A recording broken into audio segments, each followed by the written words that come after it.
우리는 지난 시간에 십계명의 두 번째 계명에 대해서 살펴봤죠. Last time we looked at the second commandment of the Ten Commandments. 그리고 오늘 하나님께서는요, 본문인 출애굽기 20장 7절에서 세 번째 계명에 대해서 다음과 같이 말씀하셨습니다. And God spoke about the third commandment in today's passage, Exodus 27. 예, 너는 주 내 하나님의 이름을 헛되이 취하지 말라. 이는 주가 자신의 이름을 헛되이 일컫는 자를 죄 없다 하지 아니할 것이기 때문이라라고요. Thou shalt not take the name of the Lord thy God in vain, for the Lord will not hold him guiltless that taketh his name in vain. 예, 지금 하나님께서는요, 세 번째 계명으로서 그 내용이 뭐냐면요, 자신의 이름을 헛되이 취하지 말라 이렇게 말씀하시죠, 명령하시죠. Now God is commanding us through the third commandment not to take his name in vain. 오늘날 우리에게 있어서 이름이라는 것은요, 주로 다른 사람과 나를 구별하는 표식, 여기에 불과하죠. Today for us a name is mostly just a label to distinguish one person from another. 예, 그래서 우리는요, 이름이 그 사람이 가지고 있는 성격, 그 사람이 가지고 있는 명성을 나타낸다라고 그렇게 깊이 생각하지 않을 때가 많은데요. 요즘에 많은데요. We often don't think deeply about a name representing a person's character or reputation. 예, 하지만 성경에서 이름이라는 것은요, 단순히 호칭을 넘어서 그 사람이 가지고 있는 인격, 성품 그리고 명성을 나타내는 굉장히 중요한 의미를 가지고 있습니다. But in the Bible, a name goes beyond a simple title that carries important meaning, representing a person's character, nature, and reputation. 예, 그래서 잠언 22장 1절에서는 이렇게 말씀하고 있습니다. So Proverbs 22:1 says this. 많은 재물보다 오히려 좋은 이름을 택할 것이요라고요. A good name is rather to be chosen than great riches. 예, 그래서 이런 원리 하에서 하나님께서는요, 종종 사람들의 성품이나 명성의 변화가 있었을 때 그 사람들의 이름을 바꿔주십니다. So God often changes a person's name when there is a change in their character or reputation. 예, 그래서 우리가 잘 아는 아브람, 사라, 또 야곱의 이름이 바뀌었던 예가 대표적인 경우가 되는데 주보 한번 봐주시면 감사하겠습니다. The names of Abraham, Sarah, and Jacob are representative examples of this. Please refer to the bulletin. 예, 아시는 것처럼 아브라함과 사라 이름이 바뀐 것은요,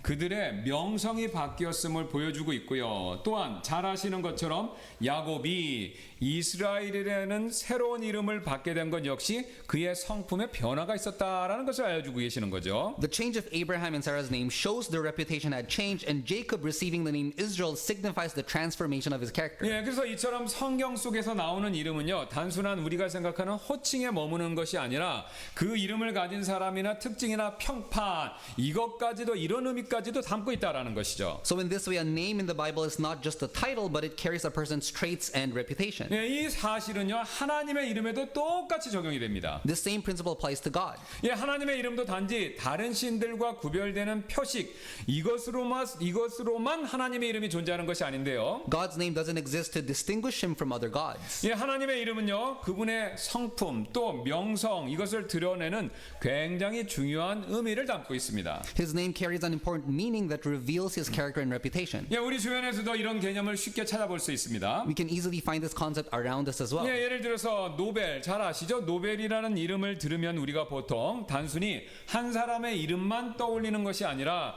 노벨상이 갖고 있는, 노벨상이 주는 권위와 명성, 이것도 함께 떠오르죠. For example, when we hear the name Nobel, we don't think of it just as one person's name, but we also think of the authority and prestige that the Nobel Prize represents. 예, 구찌라는 이름도 구찌 아시죠? 구찌라는 이름도 마찬가지죠. The same goes for the name Gucci. 예, 원래는요, 이탈리아의 패션 디자이너인 구찌오 구찌, 이 사람의 이름이지만 이제는 어떻게 됐습니까? 고급 명품 브랜드의 이름으로 인식되고 있죠. Originally, it was the name of the Italian fashion designer Guccio Gucci, but now it is recognized as a luxury brand. 예, 하지만 만약 누군가가 노벨은 다이너마이트를 발명해서 사람들을 많이 죽게 만든 장본인이다, 그래서 노벨이란 이름은 살인자를 뜻한다라고 그렇게 말한다면 노벨이란 이름이 갖고 있는 명예나 권위가 훼손될 수밖에 없지 않습니까? But if Nobel was a man who invented the dynamite and caused death, making the name of the Nobel mean murderer, then the honor and authority carried by that name will inevitably be damaged. 예, 구찌의 경우도 마찬가지죠. 워낙 유명하기 때문에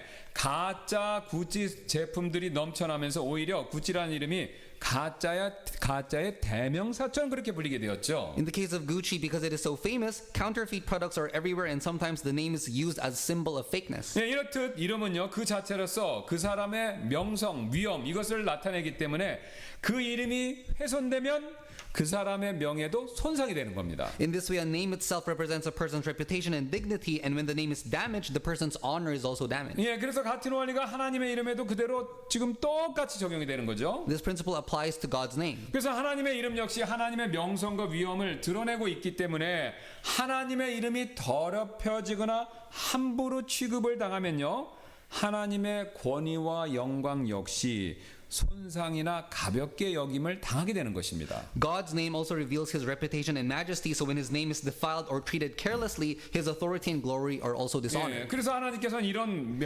원리 하에서 우리에게 오늘 너는 주 너희 하나님의 이름을 헛되이 취하지 말라 이렇게 명령하신 것이죠. That's why God commanded us, "Thou shalt not take the name of the Lord thy God in vain."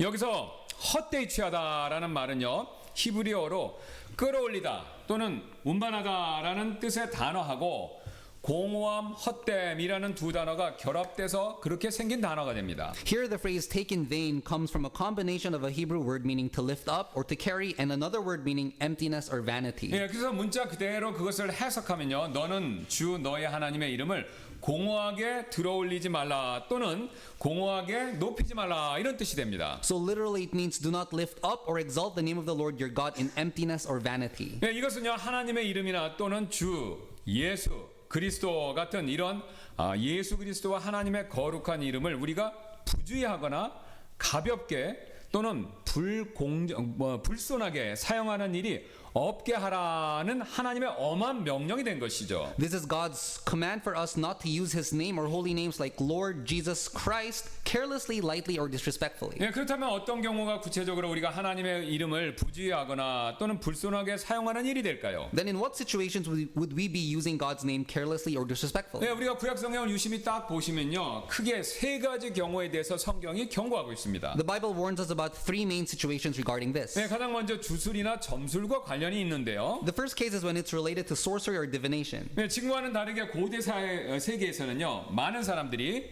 이 신들의 이름이 있지 않습니까? 이것을요, 마법의 주문에 넣어서 그 이름을 함께 사용하면 어떤 초자연적인 힘에 접근할 수 있다라고 그렇게 사람들이 굉장히 그걸 확신 가운데 믿고 있었습니다. In the ancient world, many people believed that by using the names of gods in magical spells, they could gain access to supernatural powers. 여러분 주월 봐주세요. 거기 열왕기상 18장에 그 대표적인 예가 잘 나오고 있죠. A clear example of this can be found in 1 Kings 18. Please refer to the bulletin. 예, 25절 26절입니다. 열왕기상. 엘리야가 바알의 예언자들에게 이르되 너희는 수가 많으므로 너희를 위하여 먼저 수소 하나를 택하여 준비하고 보세요. 너희 신들의 이름을 부르라. 그러나 그 밑에 불을 놓지는 말라 하더라. 그들이 자기들에게 건네준 수소를 취하여 준비하고 아침부터 정오까지 바알의 이름을 불러 이르되 오 바알이여 우리의 말을 들으소서 하더라. 그러나 아무 소리도 없고 응답하는 자도 없더라. 이에 그들이 만들어 놓은 제단 위에서 껑충껑충 뛰더라. And Elijah said unto the prophets of Baal, Choose you one bullock for yourselves and dress it first, for ye are many, and call on the name of your gods, but put no fire under. And they took the bullock which was given them, and they dressed it and called on the name of Baal from morning even until noon, saying, O Baal, hear us. But there was no voice nor any that answered, and they leaped upon the altar which was made. 여러분 지금 보시니까 바알의 예언자들이요, 지금 자신이 만들어 놓은 제단 있죠, 거기에 불을 내려오게 하려고 바알의 이름을 아침부터 점심까지 계속해서 부르고 있습니다. Right now, the prophets of Baal are calling on Baal's name from morning until noon, trying to bring fire down from heaven unto the altar they have prepared. 왜냐하면요, 그들은요 신들의 이름을 부르면서 기적을 일으키기를 원했고요, 또 신들의 이름을 부르면서 미래를 예언하기를 원했고요, 또 신들의 이름을 부르면서 전쟁에서 승리를 얻으려고 했기 때문에 그렇습니다. Because they believe that by calling on the names of their gods, they could perform miracles, predict the future, and gain victory in war. 그러나 여러분, 성경에서 말하는 이스라엘의 하나님은요, 자신이 이름을 통해서 이처럼 조종당하는 거, 이것을 절대로 용납하지 않으시는 분이십니다. But God never allows himself to be manipulated in such way. 왜냐하면요, 하나님은 이방인들의 신들처럼 달래지거나 조종당하는 분이 절대로 아니시기 때문에 그렇습니다. Because God isn't like the pagan gods who can be appeased or controlled. 오히려 하나님은요, 스스로 존재하시며 모든 것을 주관하시는 이 땅의 유일한 주님이 되시죠. Because God is the self-existent one, the only Lord who reigns over all things. 그래서 여러분, 우리가요, 뭔가 필요한 게 있다면요, 우리가 뭔가 주님께 도움을 받을 일이 있다면요, 우리는 절대로 하나님을 조종하려고 하거나 하나님과 어떤 거래를 통해서 원하는 바를 얻으려고 해서는 안 된다라는 것이죠. So when we need something, we shouldn't try to manipulate or bargain with God. 예, 오히려 우리는요 하나님의 은혜와 궁유를 구하며 엎드려서 간절히 그분께 간청을 드려야 된다라는 거죠. Rather, we should humbly kneel and earnestly pray, asking for God's grace and mercy. 예를 들어서요, 주님 제가 교회를 위해서 헌금을 이렇게 많이 했으니 제 기도를 들어주시옵소서. 라고 기도하거나 For example, praying, Lord, I have given so much offering for the church, so please answer my prayer. 아니면 하나님 제가 이렇게 열심히 봉사했으니 이제는 제 소원도 들어주실 줄로 믿습니다 라고 말하는 것은요 사실은요 하나님을 조종하려는 태도가 된다라는 거죠. Or saying, God, I have served so faithfully, so now I believe you will fulfill my wish, is an attitude of trying to control God. 예, 오히려 우리는요 우리가 이렇게 헌금도 많이 드리고 봉사를 많이 했다 하더라도 오히려 우리는요 예수님이 말씀하셨던 것처럼 다음과 같은 행동을 취해야 한다라는 거죠. So instead, we should follow the example of what Jesus taught us. 누가복음 17장 10절에 이렇게 말씀하셨습니다. 그러므로 이와 같이 너희도 명령받은 그것들을 모두 행한 후에 이르기를 우리는 무익한 종이니이다. 우리가 해야 할 의무를 행하였나이다 하라 하시더라. Luke 17:10. So likewise ye, when ye shall have done all those things which are commanded you, say, we are unprofitable servants. We have done that which was our duty to do. 여러분 사실 우리가 많은 헌금을 드렸다면요 그렇게 많은 헌금을 드릴 수 있었던 것도 결국은요 하나님께서 은혜로 나에게 물질의 복을 주셨기 때문에 그것이 가능한 것이지 내가 잘나거나 내 능력이 뛰어나서가 아니지 않습니까? The reason we are able to give large offerings is because God has graciously blessed us with material wealth. It is not because of our own greatness. 여러분 만약에 하나님께서 욥기에 나와 있는 욥처럼요 물질의 복을 거두어 가시면요 우리도 금방 경제적인 어려움을 겪을 수밖에 없습니다. If God were to take away those blessings, even for a moment as he did with Job, we too would quickly face financial hardship. 또한 우리가 교회에서 여러 가지 봉사 이것을 행할 수 있는 것도요 사실은 따지고 보면 전적으로 하나님의 은혜 때문이죠. Also, the fact that we are able to serve in various ways at church is entirely by God's grace. 왜냐하면요 나에게 그렇게 봉사할 수 있는 은사와 재능을 하나님이 주시지 않았다면 원래부터 아무리 하고 싶어도 할 수 없는 게 그게 바로 교회 봉사입니다. If God hadn't given us the talent and gifts to serve, no matter how much we desire it, we would not be able to serve in the church. 여러분 생각해 보세요. 제가 아무리 지금 원한다고 하더라도 우리 교회에 지금 피아노 반주자들처럼 당장 피아노 앞에 앉아서 찬송가 이거 능숙하게 제가 연주할 수 있습니까?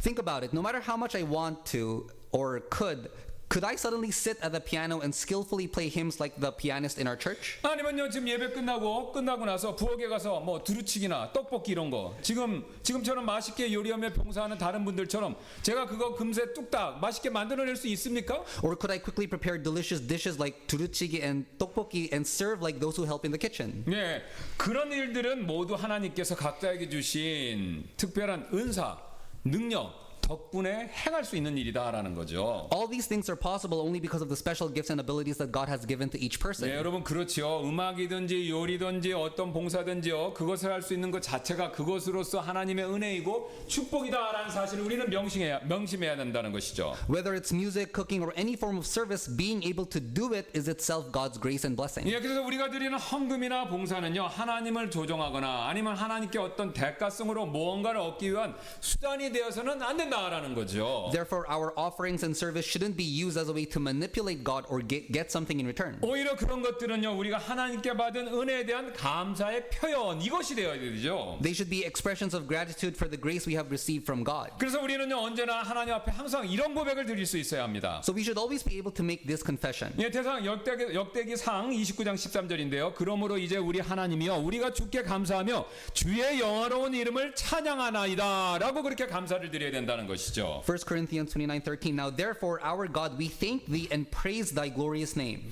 이뿐만이 아닙니다. 성경은 하나님의 이름이 거짓 예언과 관련해서 잘못 사용된 예를 굉장히 많이 보여주고 있습니다. This isn't all. The Bible also shows many examples where God's name was misused in connection with false prophecy. 여러분 구약 성경을 보신 분들은 아시겠지만 구약에 나온 예언자들은요. 주께서 이와 같이 말씀하시되라고 그렇게 선언한 장면이 구약 성경에 굉장히 많이 나오죠. In the Bible, we often see scenes where the prophets of the the Old Testament declare, "Thus says the Lord." 예, 그러나 거짓 예언자가 나타나서요. 그가 같은 방식으로 하나님의 이름을 인용하려고 할 때 그것은 그 예언은 거짓이 되고요. 그것은 더 나아가서 하나님의 거룩한 이름을 남용하는 일이 된다라는 것이죠. But when a false prophet tries to quote God's name in the same way, it becomes a lie and misuse of God's holy name. 예, 그래서 하나님께서 에레미야서에서 같은 사실을 이렇게 지적해서 말씀하신 적이 있습니다. That's why God spoke about this matter in the book of Jeremiah. 예, 예레미야서 14장 14절 15절인데요. 그때 주께서 내게 이르시되 예언자들이 내 이름으로 거짓을 예언하는도다.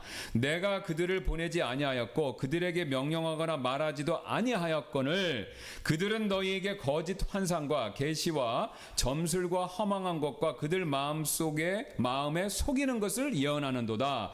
그러므로 내가 보내지도 아니하였는데도 그들이 내 이름으로 예언하여 말하기를 칼과 기근이 이 땅에 없으리라 하는 그 예언자들에 대하여 주가 이같이 말하노라. 칼과 기근으로 그 예언자들이 소멸되리라. Jeremiah 14 to 15. Then the Lord said unto me, the prophets prophesy lies in my name. I sent them not, neither have I commanded them, neither spake unto them that they prophesy unto you a false vision and divination, and a thing of naught in the deceit of their heart. Therefore thus said the Lord concerning the prophets that prophesy in my name, and I sent them not, yet they say, sword and famine shall not be in this land. By sword and famine shall those prophets be consumed. 이처럼 거짓 예언자들은요, 거짓 예언은요, 하나님의 이 거룩하고 특별한 이름을 자신의 이익 또 자신의 목적을 이루기 위한 도구로 사용된 나쁜 예가 된다라는 것이죠. In this way, false prophecy was a bad example of using God's sacred name as a tool to achieve personal goals and benefits. 이런 같은 예는요, 우리 교회사 속에서 무수히 많이 발견되고 있습니다. Countless examples of this can be found throughout church history. 예, 사람들은 종종 하나님의 이름을 이용해서 하나님이 자기 편에 서신다라고 주장함으로써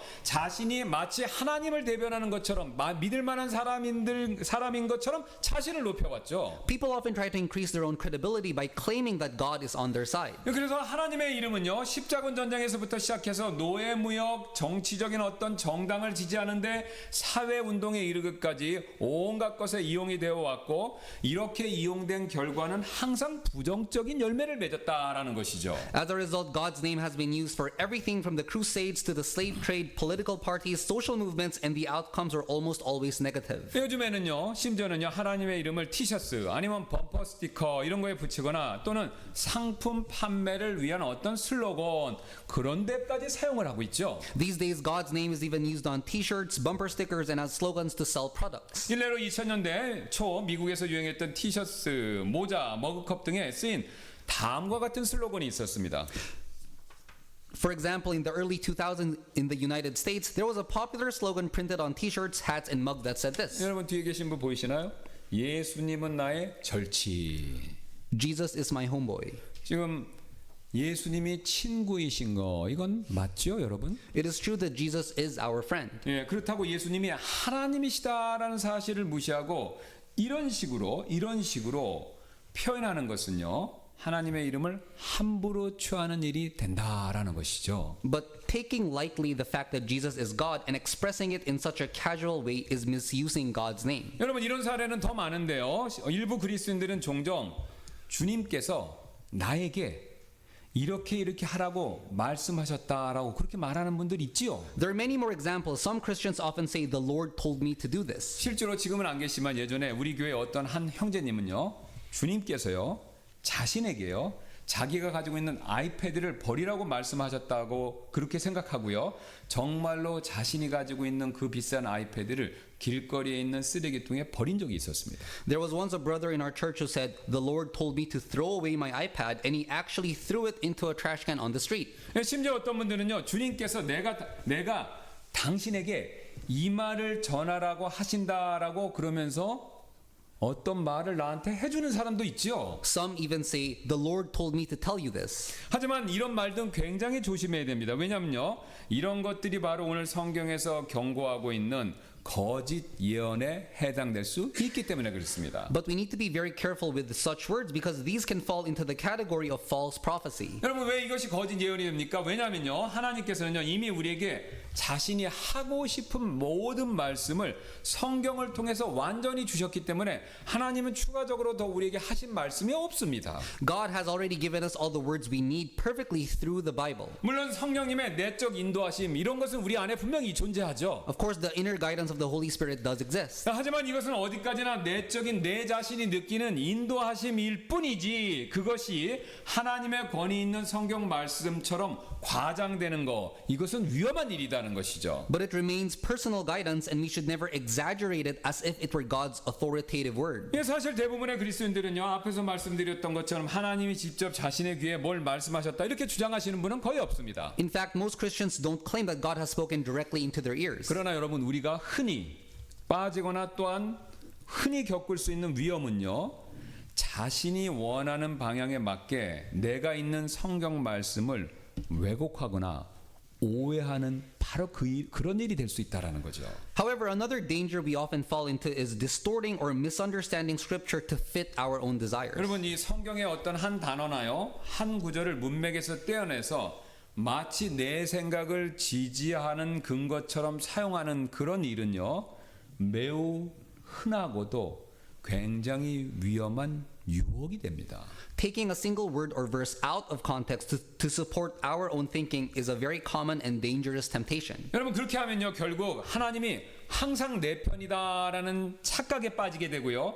그런 착각에 빠지면요 주변에 있는 다른 그리스도인들의 조언을 듣지 않고요. 심지어는요 교회의 영적 권위에도 귀를 기울이지 않으려는 그런 마음이 나도 모르게 생겨난다라는 것이죠. When we do this, we start to mistakenly believe that God is always on my side, and we believe unwilling to listen to the counsel of others or to the spiritual authority of the church. 이처럼 우리가 내 뜻과 하나님 뜻 이것을 혼동하면서 하나님의 이름을 내 주장과 내 욕심을 위해서 사용한다면 그것이 바로 오늘 하나님께서 경고하시는 하나님의 이름을 헛되이 부르는 그런 죄가 될 수 있습니다. In this way, we confuse our will with God's will and use God's name for our own claims and desires. That becomes the sin of taking God's name in vain. 네, 하나님의 이름을 헛되이 사용하는 방식은 이외에도 여러 가지가 있죠. 여러 가지 방법이 존재하죠. There are still many other ways of misusing God's name. 네, 예를 들어서 우리가 뭐 할렐루야 주님을 찬양합니다라는 말을 아무 생각 없이 막 습관적으로 내뱉는 것 이것도 하나님의 이름을 가볍게 사용하는 일이 될 수 있습니다. For example, when we say hallelujah or praise the Lord without thinking, just out of habit, we may be using God's name lightly. 왜냐면요 우리가 그런 단어를 쓸 때 우리의 입술로는요 하나님의 이름을 그렇게 열심히 부르고 있지만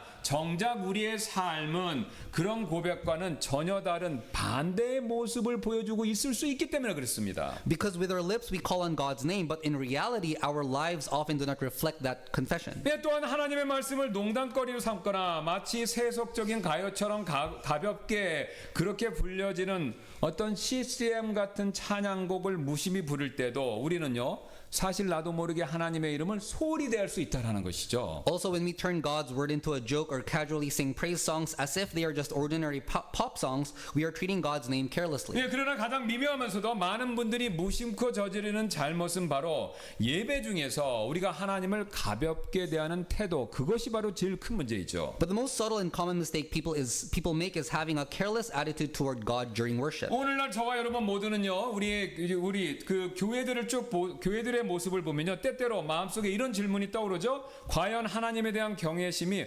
어디로 사라져 버린 것일까 그런 생각이 들 때가 굉장히 많습니다. When we look at today's churches, we often ask ourselves, where has the reverence for God gone? 예, 우리는요 예배 가운데서 하나님의 위엄 앞에 존전 앞에 서 있다라는 진지함, 경외하는 마음 이것이 너무나도 부족한 모습들을 자주 볼 수가 있습니다. We frequently see a lack of seriousness and reverence in standing before God's majesty during worship. 예, 그래서 예배 시간이 마치 세상의 어떤 공연처럼 되어버리고요. 하나님 앞에서도 너무 가볍고 느슨한 태도로 설 때가 많이 있다라는 것이죠. Worship has sometimes become like a performance, and people stand before God with a casual and careless attitude. 예, 사실 하나님을 예배 가운데 이렇게 가볍게 여기는 이런 시각과 태도는요. 바로 하나님에 대한 가벼운 말, 또 우리 하나님에 대한 가벼운 자세에서 비롯된 것일 뿐이다라는 것이죠. This light-hearted view of God comes from careless words and attitude towards Him. 뭐 쉬운 예로 기도할 때 우리는 우리의 생각이 다른 데로 흐르면서 기도할 수 있습니다. For example, during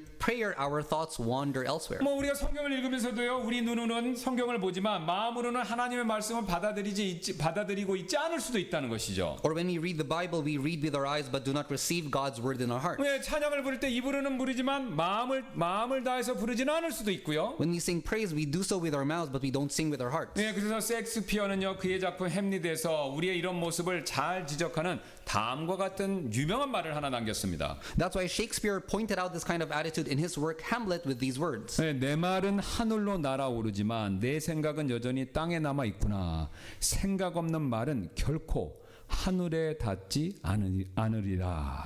My words fly up, my thoughts remain below. Words without thoughts never to heaven go. 우리가 예배에 이렇게 가볍고 또 부주의하고 진실되지 않을 때 예배 자세가요. 우리는 예배 중에서 하나님 이름 부르게 된다면 그게 결국 하나님의 이름을 우리도 모르게 잘못 사용하고 모독할 수 있다라는 것입니다. When our worship becomes light, careless, and insincere, we end up dishonoring God's name during worship. 예, 또 하나님의 이름을 세 번째로 잘못 사용하는 경우는 거짓 맹세할 때가 되는데요. The third common misuse of God's name is when people make false oaths. 예, 성경시대 사람들은요, 일상적인 대화나 이런 법정 증언대에서 자신의 말을 사실이다라는 것에 대한 신뢰를 받기 위해서 하나님의 이름을 가져다가 맹세하는 일이 굉장히 흔했습니다. In biblical times, it was common for people to swear by God's name in everyday conversations or in court testimonies to make their words seem more trustworthy. 예, 그래서 열왕기상 22장 16절 말씀 한번 보시면요, 거기 여호사밧 왕하고 예언자 미가 사이에 다음과 같은 대화가 오고 가는 장면이 나오는데 그거 한번 보시기 바랍니다. 열왕기상 22장 16절입니다. In 1 Kings 22, we see such a conversation between King Jehoshaphat and the prophet Micaiah.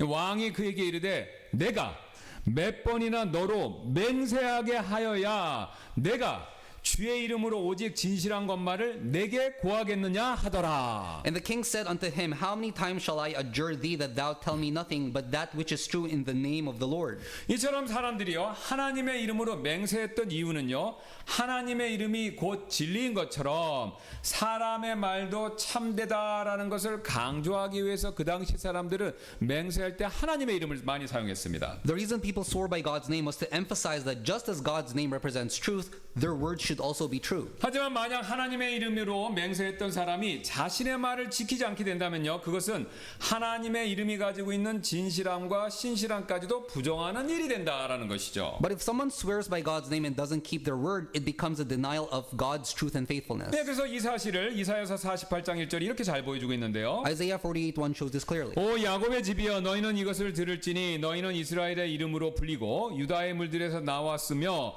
주의 이름으로 맹세하고 이스라엘의 하나님을 언급하였으나 다음을 잘 보시기 바랍니다.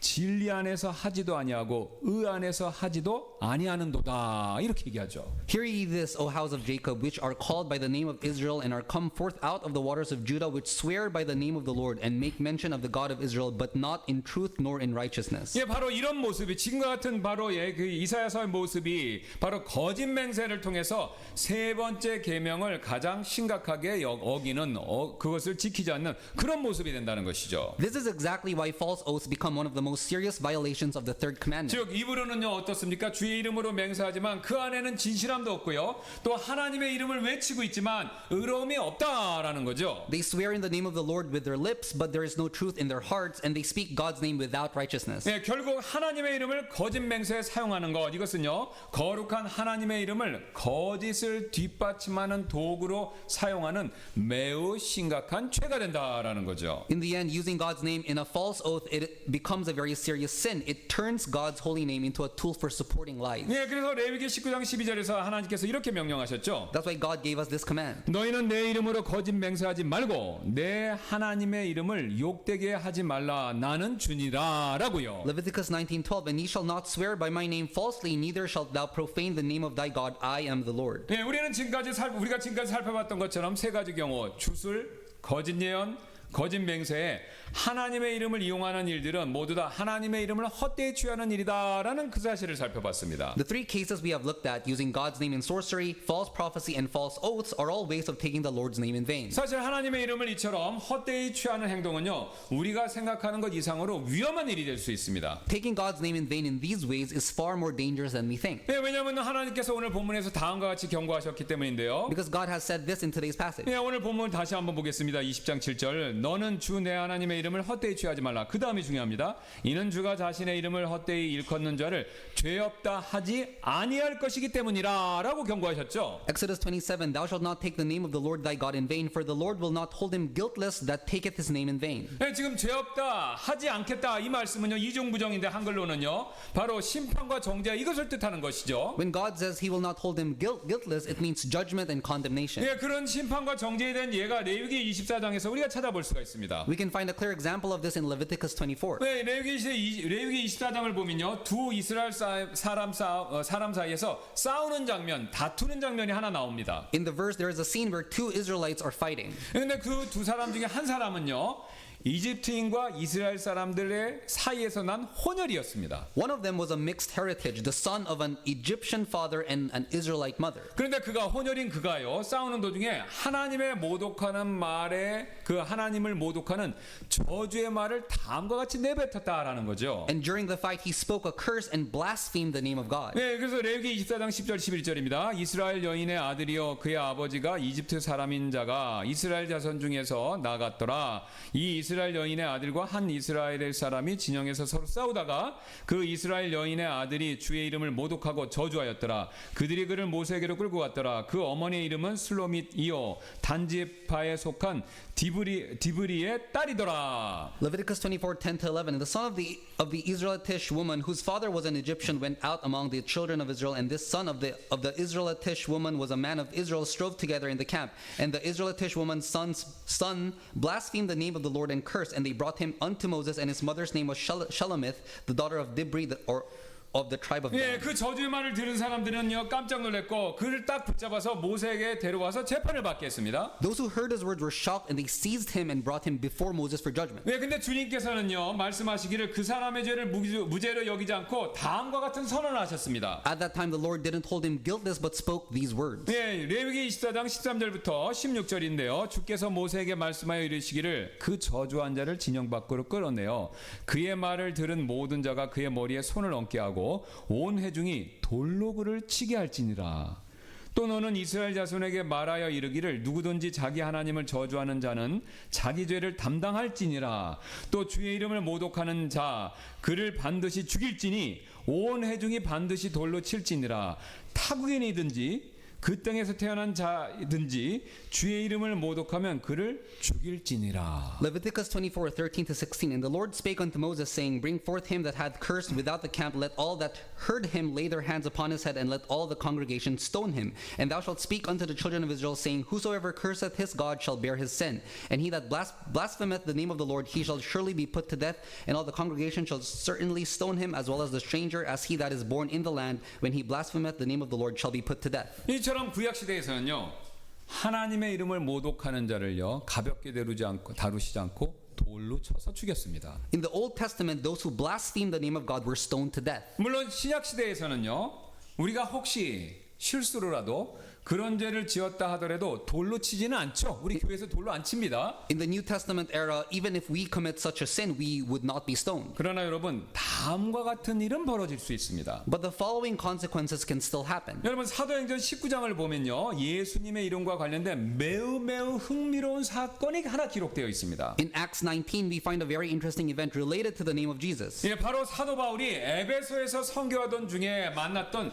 스게와라는 사람의 7 아들에 대한 이야기가 되는데요. It is the story of the 7 sons of Sceva whom the apostle Paul encountered while ministering in Ephesus. 예, 바울은요 에베소에 도착하자마자 복음을 전해서 몇몇 사람이 구원받았고요. 그 구원받은 사람들에게 침례를 주었고 침례를 받은 그들은요 성령을 받게 되었습니다. As soon as Paul arrived in Ephesus, he baptized some of the newly saved believers there, and they received the Holy Spirit. 그 바울은요 석 달 동안 회당에서 유대인들에게 하나님의 왕국에 대한 것을 설파했고요. After that, for 3 months, he reasoned with the Jews in the synagogue about the kingdom of God. 예, 그렇게 유대인에게 설파하는 것을 마치고 난 다음에 이번에는 그리스인들을 향해서 2년 동안 매일 공공 강의장에서 이런 광장에서 복음을 날마다 전했습니다. Then he preached the gospel to the Greeks for 2 years, teaching daily in a public lecture hall. 예, 그런데 그렇게 그 하던 2년의 기간 동안요 바울은요 다음과 같은 놀라운 수많은 표적과 기적을 엄청나게 행했는데요. During that time, Paul performed many signs and miracles like the following.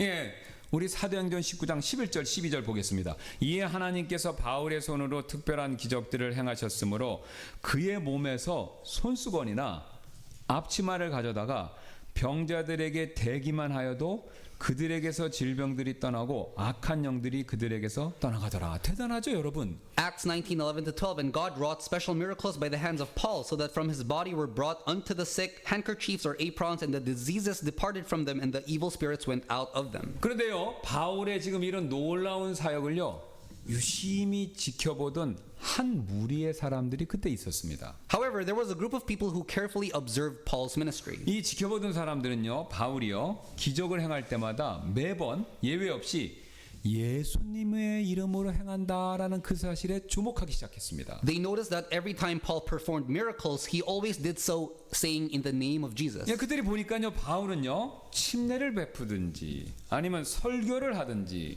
또는 병을 고치든지 모든 일을 꼭 예수님의 이름을 사용해서 했다라는 거죠. Whether baptizing, preaching, or healing the sick, Paul did everything in the name of Jesus. 그들은요, 결국 그 예수님의 이름 안에 뭔가 특별한 능력이 있다. 그걸 알아차린 것이죠. 그걸 깨달은 것이죠. And they realized that there's a special power in that name. 그래서 그들은 이런 생각을 하게 됐는데요. And they began to think this. 아, 바울이라는 사람도 예수님의 이름으로 예수님의 이름을 사용해서 기적을 행하는데 까짓거 우리도 못할 게 뭐 있어? 이런 생각을 한 거죠. If this man Paul can perform miracles by using the name of Jesus, why can't we? 그래서 그들도 예수님의 이름을 이용해서 기적을 다음과 같이 행해 보려고 시도를 했습니다. So they also tried to use the name of Jesus Christ to perform miracles in the following way. 13절을 보세요. 그때 떠돌아다니는 유대인들 중에 어떤 테마사들이 자기들도 흉내내어 악한 영들이 들린 자들 위에 주 예수님의 이름을 부르며 이르되 바울이 선포하는 예수님을 힘입어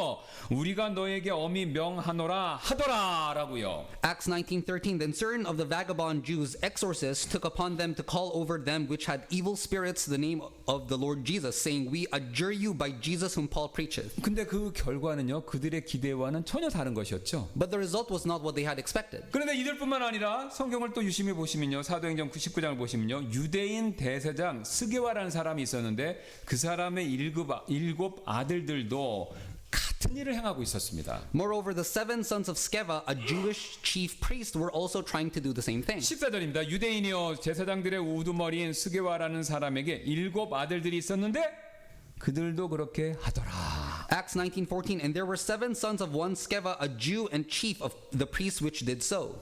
근데 그들이 똑같이 바울을 따라서 예수님의 이름을 사용해서 기적을 막 베풀려고 특별히 악한 영을 쫓아내려고 했는데요. 그러던 어느 날 악한 영이 들린 자 안에 있었던 악한 영이 다음과 같이 그들에게 이런 말을 했습니다. Then one day the evil spirit inside a possessed man spoke to them and said the following. 15절입니다. 이에 그 악한 영이 응답하여 이르되 내가 예수님도 알고 바울도 아는데 너희는 누구냐? 하고 Acts 19:15, and the evil spirit answered and said, Jesus I know, and Paul I know, but who are ye? 그리고 그 악한 영 들린 사람이 갑자기 일어나서 그들에게 달려들어서 그들을 모두 제압해 버렸습니다. And the man possessed by the evil spirit leapt on them and overpowered them all. 16절입니다. 그 악한 영 들린 사람이 그들 위로 뛰어올라 그들을 제압하여 이기니 그들이 벌거벗겨지고 상한 채로 그 집에서 나와 도망하더라.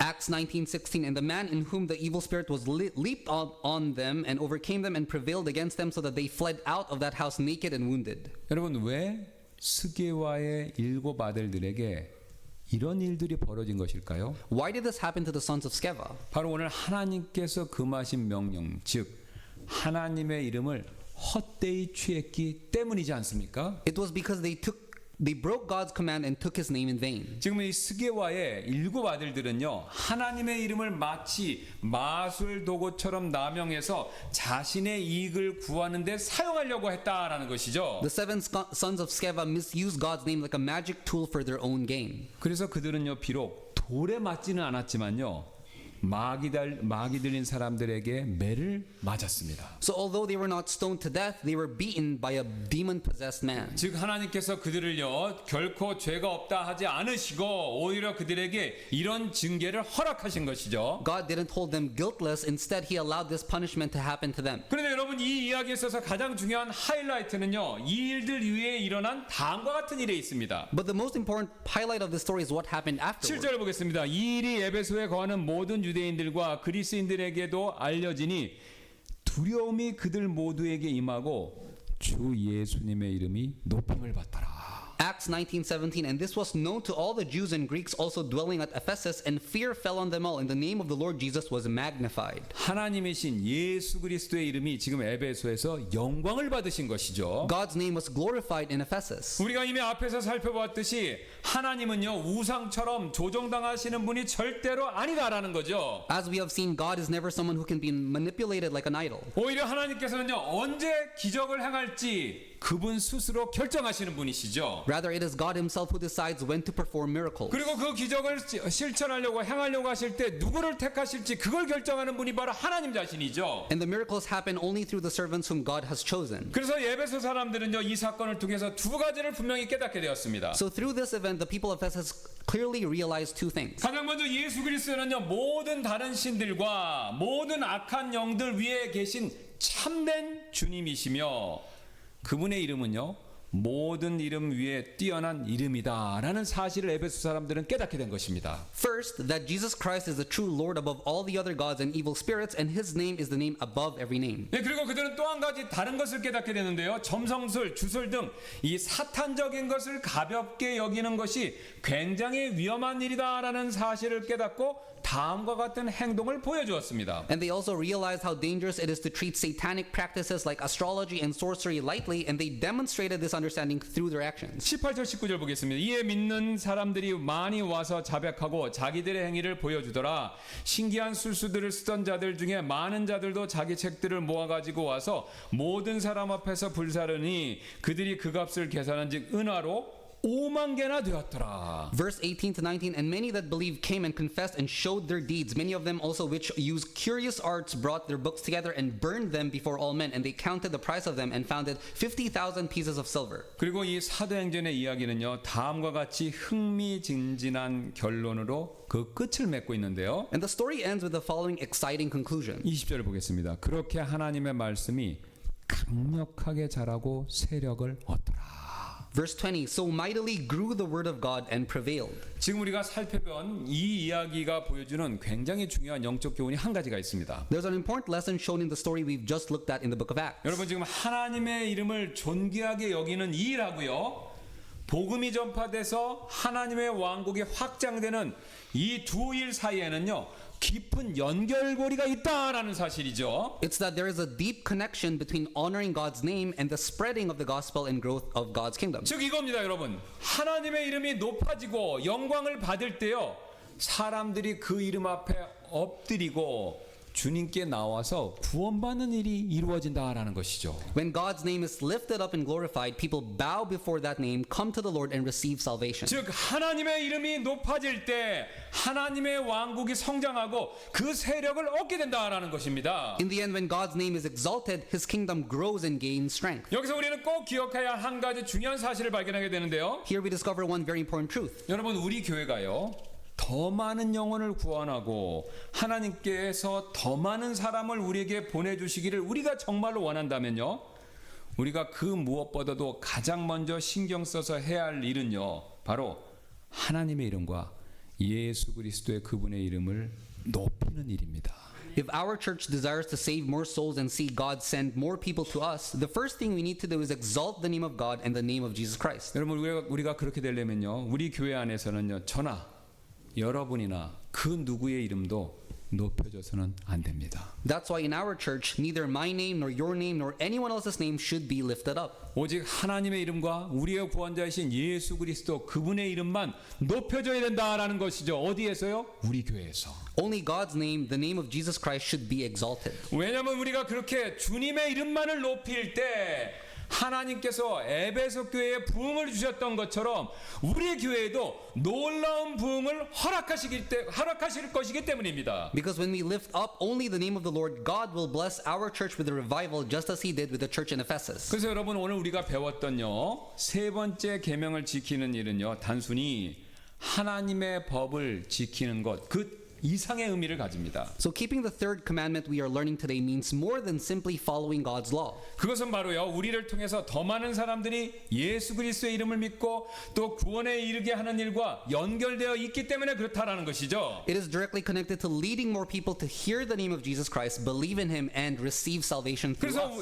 그래서 우리 예수 그리스도의 종인 우리는요 하나님의 이름과 예수 그리스도의 이름을 영화롭게 하는 일에 있어서 언제나 최선을 다해야 한다라는 것이죠. So as servants of Jesus Christ, we need to always do our best to glorify the name of God in the name of Jesus Christ. 여러분 왜 그렇습니까? 그분의 이름 외에는요 이 세상에 구원받을 수 있는 이름이 절대로 없기 때문에 그렇습니다. Because no other name matters. Only through that name can we be saved. 그래서 오늘 본문 말씀을 소개하던 어떤 목사님이 이와 관련해서 다음과 같은 말씀을 한 적이 있었는데요. So a pastor who preached on this message said the following. 예수님의 이름에는 사람의 모든 아름다움과 하나님의 모든 속성이 담겨 있습니다. 그러므로 이 이름이 우리의 영혼의 중심이 되지 않고 악에서 벗어나게 하는 보호의 상징과 같은 역할을 하지 않는다면 차라리 그 이름을 입에 담지 않는 것이 낫습니다.